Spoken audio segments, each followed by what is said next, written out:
June 22, 1941, 3:15 a.m.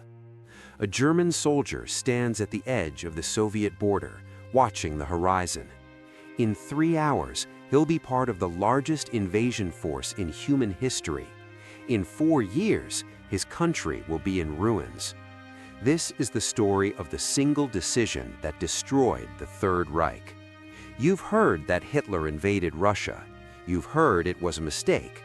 But what you haven't heard is this. For exactly 5 months and 13 days, Germany was winning. They were actually winning. And that's what makes this story so devastating. Because the moment they realized they couldn't win, it was already too late to stop.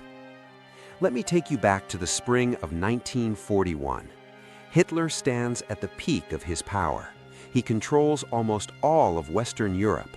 France surrendered in 6 weeks. Poland fell in a month. The Blitzkrieg worked everywhere it touched. And now Hitler looks east at the Soviet Union, at Stalin, at the one ideology he hates more than anything else, and he makes a choice that will kill over 27 million people. But here's what nobody tells you about that choice. It wasn't impulsive. It wasn't random. Hitler had been planning this invasion for almost a year. He called it Operation Barbarossa, named after a medieval German emperor who drowned on his way to conquer the Holy Land. The irony is almost unbearable. 3 million German soldiers, 3,000 tanks, 7,000 artillery pieces, 2,000 aircraft. The single largest invasion force ever assembled on planet Earth, all aimed at one target, the complete destruction of the Soviet Union in a single summer campaign. Hitler gave his generals a deadline, 8 to 10 weeks. That's it. Conquer Russia before winter. His generals nodded. They believed him. More importantly, they believed themselves. Now here's your first wait, what moment? Stalin knew the invasion was coming. British intelligence told him. His own spies told him. German deserters literally crossed the border to warn him the night before the attack, and Stalin did nothing. He actually ordered his border guards not to respond to provocations. He was so convinced Hitler wouldn't attack that he ignored every single warning. When the invasion began, Soviet commanders had to call Moscow for permission to fire back. Some of them couldn't reach anyone. Stalin had gone into shock. The first day was apocalyptic. The Luftwaffe destroyed over 1,200 Soviet aircraft, most of them on the ground, before breakfast. German tank columns punched through Soviet defenses like they weren't even there. The Blitzkrieg that conquered France now tore into Russia with even greater fury. Soviet armies didn't retreat, they disintegrated. Entire divisions vanished. Within 3 weeks, German forces had advanced 300 miles and captured over 300,000 prisoners. And this is where the story gets psychologically brutal. Because for those first few months, it actually looked like Hitler was right. By August, German armies had reached the outskirts of Leningrad. By September, they'd encircled Kyiv and captured over 600,000 Soviet soldiers in a single battle. By October, they could see Moscow through their binoculars. The Soviet government was preparing to evacuate. Stalin himself almost fled. German newspapers announced victory. The generals started planning their victory parades. But something was happening that nobody wanted to acknowledge. The war wasn't over. It should have been over, but it wasn't. Soviet armies kept appearing where they shouldn't exist. Soldiers kept fighting when they should have surrendered. The land itself seemed to be fighting back. Roads turned to mud, vehicles broke down, supply lines stretched thin. And then came October and the first snow. Here's the thing about invading Russia. Napoleon tried it in 1812. His army was destroyed by winter.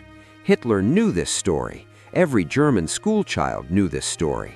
And Hitler invaded anyway, convinced that he'd win before winter came. He was so confident that German soldiers weren't even issued winter uniforms. In October 1941, as temperatures dropped below freezing, German soldiers were still wearing summer gear. They stuffed newspapers into their jackets for warmth. They wrapped their feet in rags. Frostbite casualties exceeded combat casualties. And the Soviets? They were just getting started. Stalin had moved entire factories beyond the Ural Mountains, beyond German reach. While German production lines struggled, Soviet factories were churning out thousands of tanks, tens of thousands of aircraft.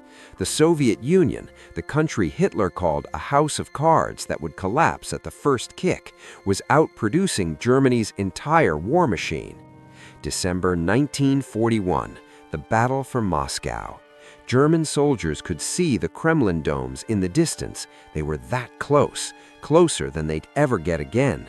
And then the temperature dropped to 40 below zero.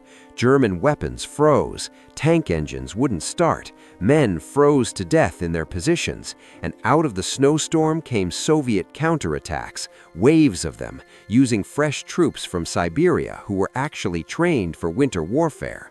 The Germans broke. For the first time in the entire war, the Wehrmacht was retreating. But Hitler wouldn't let them stop. This is crucial to understanding what comes next. A rational leader would have pulled back, regrouped, maybe even negotiated. Hitler did the opposite. He fired his generals and took personal command. He issued a famous order: no retreat. Stand and die, but don't retreat. And incredibly, it worked. At least tactically, the German line held through that first terrible winter. But strategically, the war was already over. They just didn't know it yet. Let me show you why. In June 1941, Germany invaded with 3 million men. By December, they'd suffered 800,000 casualties. That's more than they lost in all World War I's Western Front in 4 years. The Soviets had lost millions, but they had millions more. Germany didn't. Every dead German soldier was irreplaceable. Every lost tank, every downed aircraft, Germany couldn't replace them fast enough. The mathematics of attrition had turned against them. Germany launches a new summer offensive this time, aimed at the south, at the oil fields of the Caucasus. They need oil desperately, and they almost get there. But Hitler makes another fatal decision. He splits his forces, sending one army toward the oil fields and another toward a city on the Volga River, a city called Stalingrad. It's not strategically important, it's not economically vital, but it has Stalin's name, and Hitler wants it. The Battle of Stalingrad becomes the turning point of the entire war, not because of tactics or strategy, but because of what it represents. Two dictators pouring hundreds of thousands of men into a meat grinder for a city neither of them can afford to lose. The fighting is street by street, building by building, room by room. German soldiers call it Rattenkrieg, the Rat War. Life expectancy for a Soviet soldier in Stalingrad is 24 hours. For a German soldier, 3 days. November 1942. The Soviets launch a counterattack, and they do something the Germans never expected. They don't attack Stalingrad directly. They attack the flanks, the positions held by weaker Romanian and Italian armies. The flanks collapse. Within 4 days, the Soviets have encircled the entire German Sixth Army, over 300,000 men trapped inside Stalingrad. Hitler orders them to stand and fight. They do. By February 1943, 90,000 survivors surrender. It's the first time an entire German army has surrendered. The myth of German invincibility dies in the rubble of Stalingrad. And here's what makes Operation Barbarossa so historically devastating.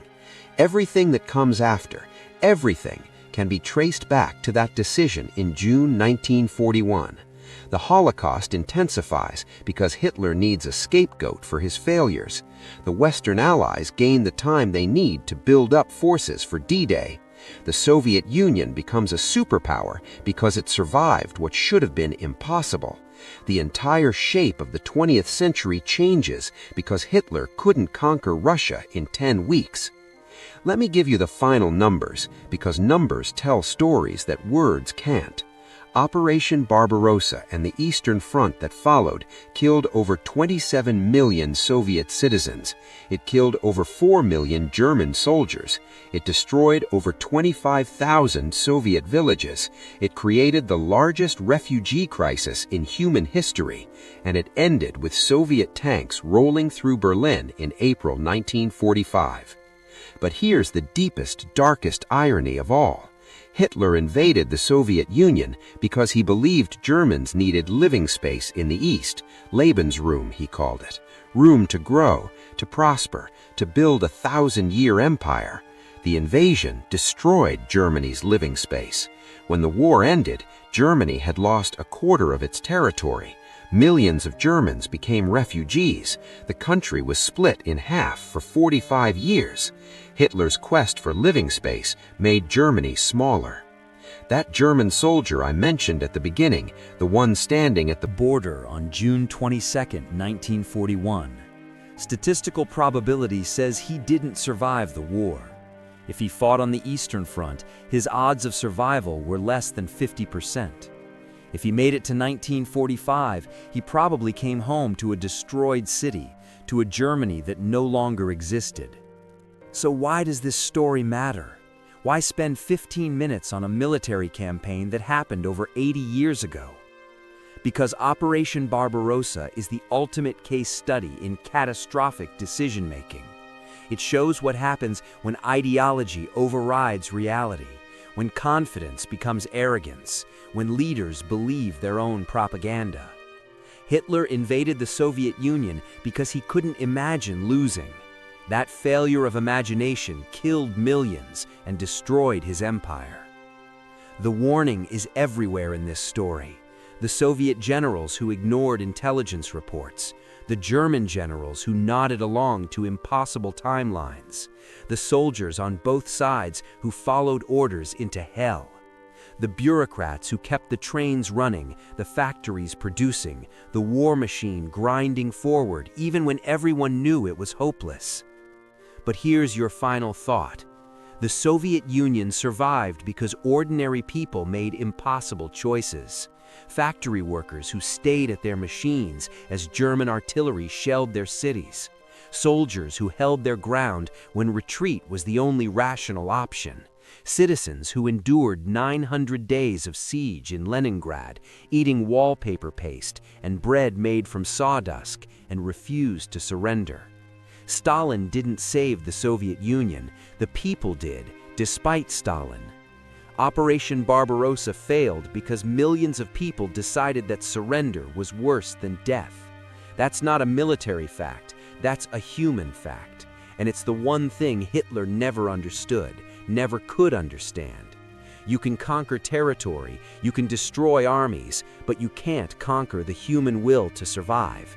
The moment the first German soldier crossed that border in June 1941, Hitler had already lost. He just didn't know it yet. The invasion that was supposed to be Germany's greatest triumph became its greatest catastrophe, and the lesson echoes through history. Empires don't fall because they're weak. They fall because they believe they can't fall. Remember that.